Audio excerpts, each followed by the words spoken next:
Hello everyone. ಇದು ನಮ್ಮ Tirupati ಜರ್ನಿಯ vlog ಆಗಿರುತ್ತೆ. ನೈಟ್ 11 ಗಂಟೆಗೆ ಊಟ ಮುಗಿಸ್ಕೊಂಡು ನಾವು ಮನೆಯಿಂದ ಹೊರಟ್ವಿ. ನಾವು ತಿರುಪತಿ ತಲುಪೋ ಅಷ್ಟರಲ್ಲಿ ಬೆಳಗಿನ ಜಾವ 4 ಗಂಟೆ ಆಗಿತ್ತು. ತಿರುಪತಿ ಬೆಟ್ಟಕ್ಕೆ ಎಂಟ್ರಿ ಆಗೋದಕ್ಕಿಂತ ಮುಂಚೆ ತುಂಬಾನೇ ಸ್ಟ್ರಿಕ್ಟಾಗಿ ಚೆಕಿಂಗ್ ಮಾಡ್ತಾರೆ. ನಾವು ಕೂಡ ಚೆಕಿಂಗ್ ಮುಗಿಸ್ಕೊಂಡು ಹೊರಟ್ವಿ.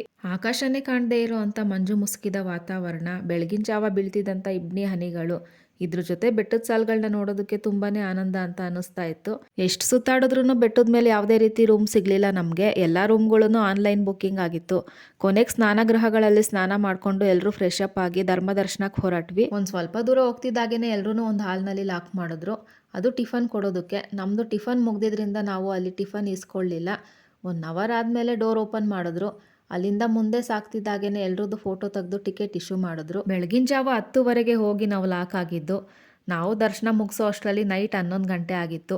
ಆ ತಿರುಪತಿ ವೆಂಕಟೇಶ್ವರನ ದರ್ಶನ ಮಾಡೋದಕ್ಕೆ ನಾವು 12 ಅವರ್ ಕಾಯ್ದಿದ್ದೀವಿ. ದರ್ಶನ ಮಾಡ್ಕೊಂಡು ಹೊರಗಡೆ ಬರ್ತಿದ್ದಾಗೇನೆ ಅಲ್ಲಿ ಆಂಜನೇಯನ ಗುಡಿ ಇದೆ. ಅಲ್ಲಿ ನಾವು ಕರ್ಪೂರ ದೀಪನ ಬೆಳಗಿಸಿ ನಮ್ಮ ಪ್ರಾರ್ಥನೆನ ಮಾಡ್ಕೊಂಡ್ವಿ. ಗರ್ಭಗುಡಿ ಒಳಗೆ ಎಂಟ್ರಿ ಆಗ್ತಿದ್ದಾಗೇನೆ ಆ ವೆಂಕಟೇಶ್ವರನ ದರ್ಶನ ಹೇಗೆ ಅನಿಸುತ್ತೆ ಗೊತ್ತಾ? ಇಷ್ಟೊತ್ತು ನಾವು ಕಾಯ್ಕೊಂಡು ನೂಕಾಡ್ಕೊಂಡು ಒದ್ದಾಡ್ಕೊಂಡು ಬಂದಿದ್ದಕ್ಕೂ ಸಾರ್ಥಕ ಅಂತ ಅನಿಸುತ್ತೆ.